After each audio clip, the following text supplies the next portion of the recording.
In an ideal world, I would love for urban planning to truly involve community engagement. So I went to school for planning. My undergrad's in planning, my master's in historic preservation, and I'm about to go for a PhD in historic preservation. And I'll be at Columbia. So I'm excited to have this opportunity to really dive deep and understand kind of the nuance here, because I know, as I said, earlier, I'm like, there are questions that I still feel like don't quite have the answers for, but could if I did a lot of research. Um, but the hope is that we can be more, and we as in like society, be more equitable in the way that we do development. And I think that becomes like layers of community engagement that are done in a different way than they have been done before. Because I just don't think the approach isn't really working. Things aren't things aren't working for people. Like, I don't know. Life is hard. Like, society is really like a struggle. Being Black in America is hard. It's like really, really, really, like being any person of color, being a woman. Like, I'm just like, I was at the place where it's like, all right, I got to figure out how to do something about this. Like, and so, yeah, that's kind of my hope, is to keep diving in and seeing just how much more we can transform to make cities think about not putting development first, but people first. And then also figuring out how to make it about thinking about the tangible as well. Because like the storytelling and that component is really, really important. But in places where there's been erasure, how do you bring back the history? How do you help people reclaim lands that were once their homes or their family homes? Yeah, so I think all those things are just like super, super important, and what I want to double down on. What if this is all just a dream?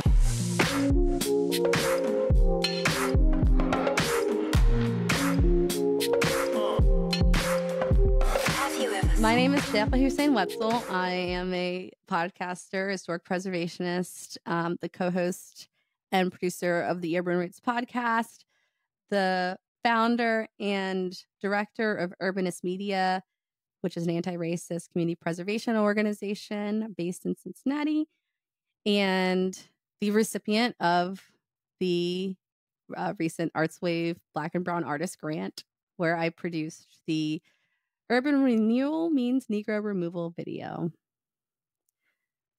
So the Urban Roots podcast started in 2020 with the idea of wanting to tell urban histories through the perspective of people in a particular community or city. So the first season was on African American history in Cincinnati, and we focused on the communities of Avondale, Evanston, and South Cumminsville. Avondale, Evanston, and South Cumminsville were also the neighborhoods that we focused on for this documentary project. So the first season and this documentary are kind of intertwined, because a lot of the interviews that we recorded from the first season, we couldn't use all of it because our podcast is very narrative, documentary, storytelling oriented. So it allowed the video allowed for me to put some visual components onto some of the same voices and themes from the first season. It's kind of twofold. First, Urban Roots, I think, as a podcast that talks about urban history, and maybe it's just because I'm interested in all sorts of different cities, I definitely wanted to branch out from just Cincinnati. So our first season was on Cincinnati, and the second season was on African American history in New York, in Brooklyn Greenwood Cemetery, as well as we told story of an amazing African American woman who basically founded Black LA, Biddy Mason. And we also told Madam C.J. Walker's story through the lens of Indianapolis. And in a way, that's been a big, important part of, I think, the idea of Urban Roots. I think in order for people to really understand how history has transformed the built environment and people's cultural experiences, looking at it from different places, it's just, in my mind, the best way to give people a larger perspective. So that was definitely why Urban Roots season 2 and even 3 and such, we didn't want to silo ourselves and just focus on Cincinnati. Not to say that we don't have intentions to, because part of the work that I do with the Urban Roots podcast is that I started a nonprofit called Urbanist Media. And in that nonprofit, it's a community preservation collaborative. And we have a really great organization, little group that has become part of our organization called Queens of Queen City. And they are like an established group of historians who focus on women and LGBTQ plus histories. And it's their work is so powerful in Cincinnati, and I've always thought, Urban Roots podcast being the first season in Cincinnati, I never wanted to forget about, the communities here. I want to come back to it, and I want to come back to these stories. So I think through Queens of Queen City, we are working to develop that path forward to focus on Cincinnati. But in terms of this particular project, the video, bringing the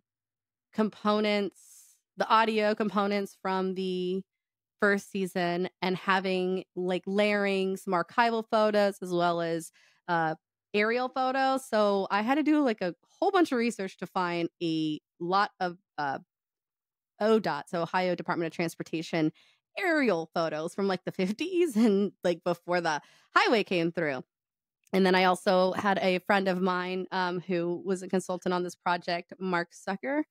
So Mark Stucker is a drone photographer locally here in Cincinnati, based here, but he does projects in a lot of other places. And we went to each of these communities, Avondale, South Cumminsville, and Evanston, and spent hours doing drone shots, and then having to find the way to weave that through into the video and all of that. So with the help of story editor Vanessa Quirk and production editor Connor Lynch.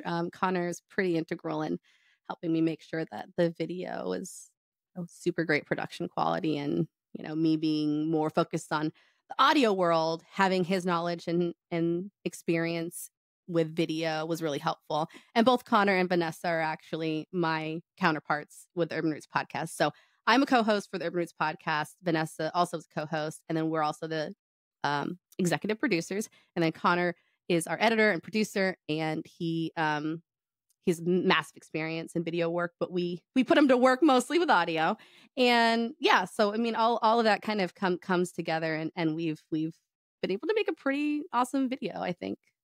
So if you go to YouTube, Urban Roots Pod, you'll find the video right there. I actually just made it the first thing that people will see when they sign on. So now you don't have to dig too hard for it. The film in the title, Urban Renewal Means Negro Removal, was from a James Baldwin quote, and it basically reflects back to the fact that in the mid-century 1960s is pretty much 50s 60s was in the 70s, height of the movement to construct highways throughout America. It destroyed so many communities in the the physicality of it, the social aspect, and I think the purpose of the film is to sorry, I live in a neighborhood. There's a bunch of noise, so hopefully you might have heard the. Okay, so the purpose of the film is to help the general public understand like what urban renewal means in general. So I bring about like some archival audio and video from the like Department of Transportation from like the 50s. Like there's like a video that shows like when the highways started being built and like the idea behind highways being built, which was, Eisenhower in like the 50s being like for defense. And then also people are like, well, we want to be able to get to and from the suburbs, and cities were pretty much like in the mid-century, cities were kind of starting to be seen as a place to escape and leave. And so that's, why you have suburbanization. And all of that is tied together. And that's really the purpose of the film, just to explain, not so much from like the white people's perspective, though, but like from the communities that are impacted, right? The marginalized folks, the Black folks in particular. And it happened all across the country. And that's why I find value in talking about different cities throughout our podcast. But for this particular video, I thought it was just like, in simple terms, finding a way to explain to people what happened here in Cincinnati and why it's important to remember it and listen to the people's oral histories. Like, we've collected oral histories, and then we use those clips to talk about the concepts that we do in our podcast, as well as the video.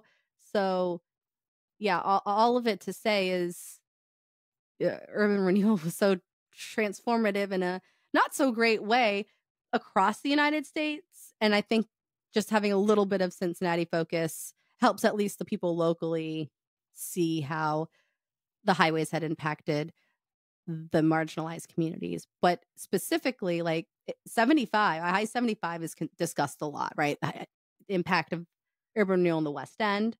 And that we talk about that in our first season. And there's a video that was part of the showcase for ArtsWave that we put out that was like for the purposes of explaining the West End story. But I've always felt that the West End, we hear a lot about the West End, but there are other neighborhoods that we don't hear a lot about. Evanston, Avondale, and South Cumminsville, some of them, as well as Walnut Hills and Madisonville. And in a perfect world, if I had all the money, yeah, I would absolutely be just doing follow-up episodes on the other communities that I feel like I really have been wanting to also highlight in Cincinnati. So, which, for example, Madisonville and Walnut Hills, extensive, rich African-American history that is just like so integral to our city. Yeah, so I think it's all about like who shaped, our city and how our city is shaped by people. And the fact of the matter is that if you think about it today and like how development happens, it usually happens because I feel that their cities and maybe just officials aren't thinking so much about the history and like what had happened, because ultimately they're just creating similar situations again.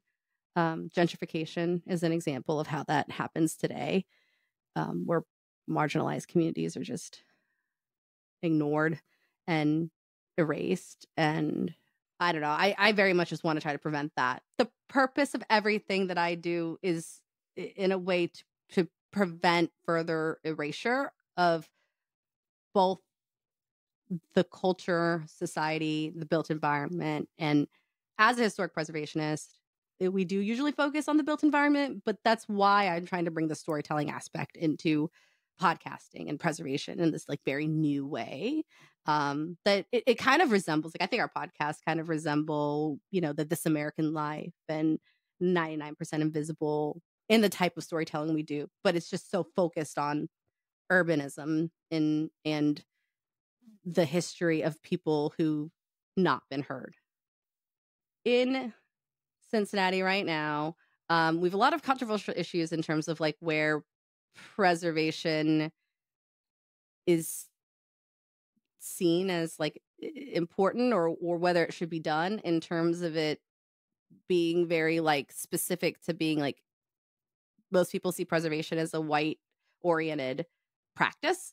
And I'm an African American woman, and I consider myself a preservationist, and I live in a world where, yes, they're filled with a lot of people that don't look like me, but that doesn't mean that we can't find paths forward to helping underrepresented communities reconcile or reclaim really their history and the things that have been lost over time there. So I don't know. I guess I think that's just like, that's the ethos of it is, in Cincinnati, we have a number of properties that need to be preserved and have had I don't know. It's really hard to explain this because like it's like it requires so much background. But to put it simply, uh there was a school, Hoffman Elementary School. It's in Evanston, and a developer came in, an African American developer came in, and he wanted to buy the building from the church that owned it, and then demolish the building and build some new developments. And like it's just a general challenge when you see the Black developer come in who then the Black community, and we see it as, oh, okay, the guy might be wanting to do something good. And then he comes and he wants to tear down a property that is in fact a really good property for like an adaptive reuse, right? For affordable housing. I mean, it's an old school. And it's just like a lot of our other schools, Kirby School and stuff like that. And so recently, like this was a huge issue with city council. We went through um the group Cincinnati Preservation Association tried to landmark the property, and it just became a huge conflict in the chambers, really. And a lot of it was being seen as like there's an African American developer and that preservation is going against an African American developer, when that's not the case at all. And that wasn't the situation. The question was just, is there a better alternative than demolishing this building? Like that's ultimately the question. And does but actually even more importantly, is this building significant enough? Is this building have the history? And I believe it did, and ultimately it did pass like one level of the Historic Conservation Board. They said yes, this building does have significance, but then it went to the Planning Commission, and then they had to really question like development over saving a building. And these are the real life questions and issues that we have here in Cincinnati. When I think that the whole issue is just the fact that we're not even on the same page as what preservation can do to help help elevate all people in all communities, and like how it can be beneficial to everybody. And I think a lot of it is seen like, you see a lot of Hyde Park buildings that are saved and a lot of buildings on the west side that aren't. And some of it's not necessarily racial divide, some of it's economic, and those types of issues come into play. Because I worked on this property, the Schulte Mansion. I try to save the Schulte Mansion it's in West Price Hill, and it was demolished. And there's 3 Price Hill communities in Cincinnati, and all 3 of them wanted this building saved. I worked so hard to try to save this building, and ultimately it became a question in the chambers, because it's always when landmarking is something that happens, it ends up being something that has to go in front of council. And then they say, oh, well, the people who want to tear down this building and develop something new is the Boys and Girls Club. So it became a question of kids over building. And it just, in that way, in that sense, it didn't make any, it just, it's not fair to say preservation over something else, because I do think that there is a place where preservation could actually be used to enhance all the people, particularly helping African Americans not feel like they're railroaded consistently. So, I mean, I don't know where that place exactly is yet. Like, I have that common ground. I don't know how to get everybody on the same page, but I truly hope that the podcast helps people understand that the real ramifications of not thinking about being proactive in even both preservation, but also like preserving the cultures and the communities that are like indigenous in America, and the people who are have historic African American lands in Cincinnati. We've just, America's never reconciled with their past, and ultimately, like, it's just, the longer I think we keep going and not talking about it, the worse off it's gonna be for everybody. Preservation can uplift communities in a number of ways, but I think probably the most controversial is the the development component of it. And I just see such a lack of community conversations when it comes to the development that does happen in an area. And in part, like, we have community councils in Cincinnati, and they do a good job of coming together and voting and talk and deciding what they want. And the question is, like, hopefully the city can listen to them, because when your community council comes together and says, we actually don't want to see the Hoffman Elementary School be demolished, and then those wishes aren't, like, seen through. When even the West Price Hill Community Council comes and says, three councils, 700 people signed a petition saying we don't want this building to be demolished. Please, like, anything. We've giving alternatives to the types of development that would impact that historic property, which ultimately I believe has history, right? So arguably, I mean, the number of people in Evanston, African American people I spoke to, said we don't feel that this building has any ties to us, even though they went to school there. And that's sure. I mean, who am I to argue? But that's also the question, right? Like, what do the people in the community really value in terms of their history? And in my mind, if, like, my elementary school was just a regular elementary school, whatever, but if it got demolished, I would be, like, locking arms with as many people as I can to prevent the wrecking ball from coming. So for me, I wonder if just having conversations to hear people out more is, like, what needs to happen, whether that's at the community level, the city council level, the the development level, which I mean, I think that's, like, a far-fetched, thing from happening. There is such little, I guess, there's just not a lot of, I mean, I can't even think of the right word at the moment, but it's easy for developers to do what they want to do in cities. I think it's just, like, twofold. You've got communities who I would just want to hear more. I want to hear more about, like, if they say the building doesn't matter, then I just have more questions. I would love to understand that better. But is there a place for that feeling of connectedness to that property to come back, if we do talk about it, if you recall and reflect on the past? And that's kind of why I find the importance in, like, recording oral histories. And for me, also, talking to people and hearing what they have to say about it is how I understand what they find important too. So I never want to come into a community and be like, okay, we're going to save this building because I think this is important. Because I could do the research and say and find, like, the strong history that would be there to designate a property, but ultimately, with not even just the preservation aspect, but the podcasting aspect and talking to people, like, I just want to hear what people truly think and feel and value in their communities and their places, and help uplift them in any way possible. It's not my truth, but it's the truth of the people that I spoke to and interviewed. Tim Kennedy, Annie Williams,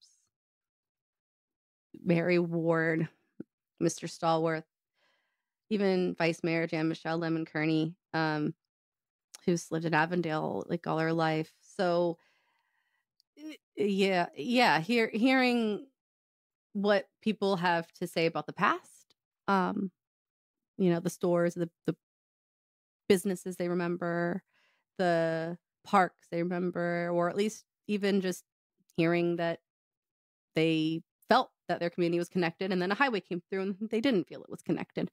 That truth, that's what I'm trying to hear.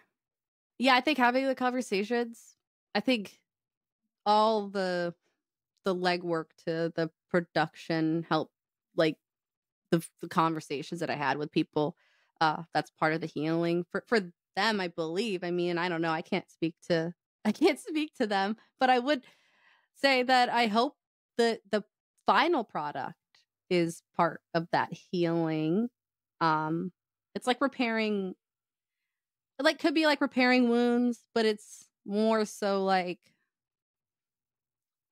just trying to let other people know that you've been hurt and had to found ways to repair your own wounds. And some of the neighborhoods really surprised me too, in how resilient they are and how community togetherness is just becomes so integral in their like well-being and way of life, and that's how like their community thrives. So I mean, all of those communities. There's just so many people in the city there's so many people in the community councils that literally just contribute so much of their time as volunteers to like make sure that there's parks and safe places and not, the first time I met one of the people that I ended up interviewing in Evanston, Vita, she was like picking up trash on the side of like on the road, and it like I saw her almost get hit by a car. And it was just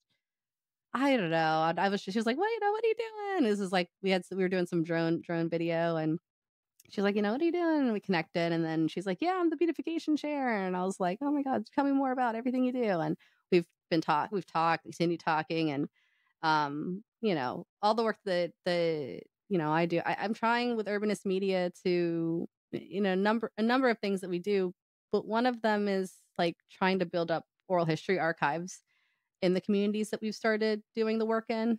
So I've got folks in Evanston I work with to try to help elevate that and continue the oral history work, and same in the West End. And and there's a number of people in Cincinnati that that I think that think about preservation and oral history collection in that way.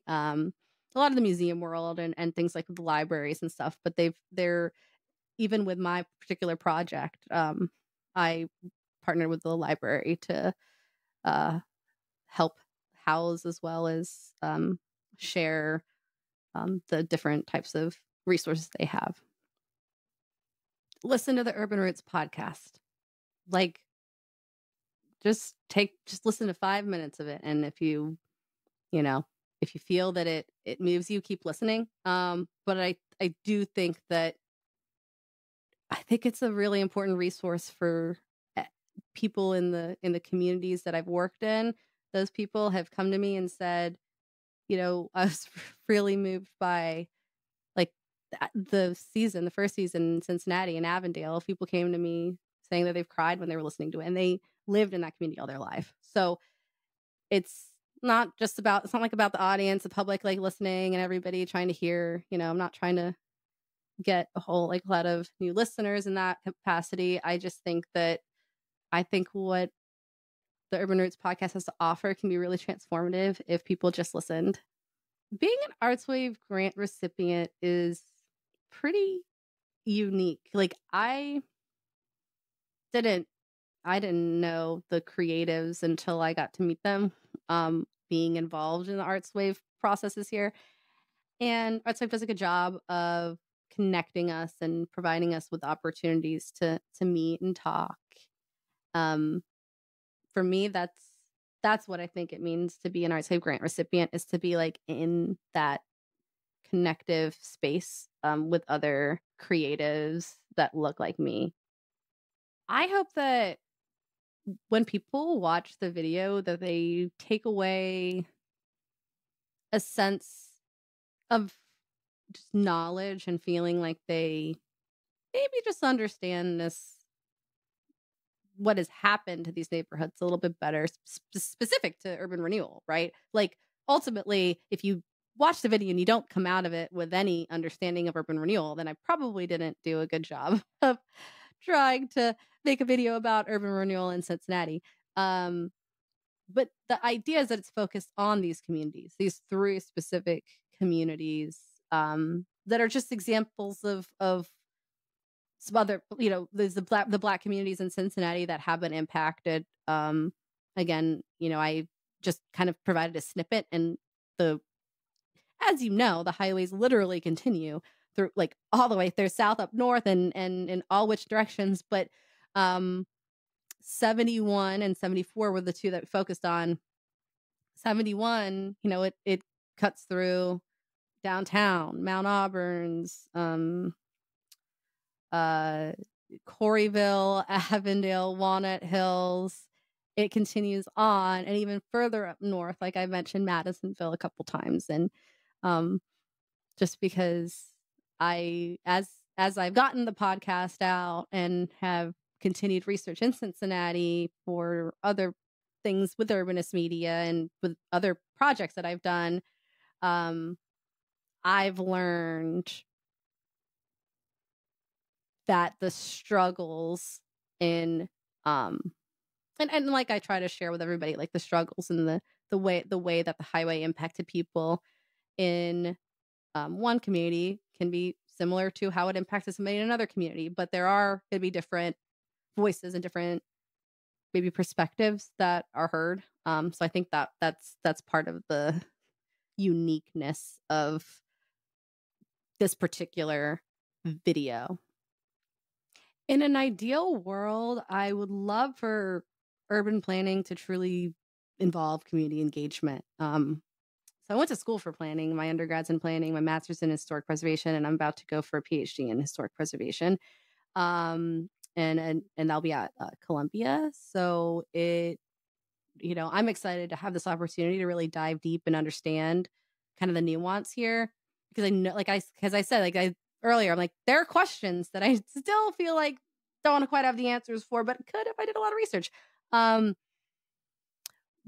the hope is that we can be more, and we as in like society, be more equitable in the way that we do development. And I think that becomes like layers of community engagement that are done in a different way than they have been done before. Because I just don't think the approach isn't really working.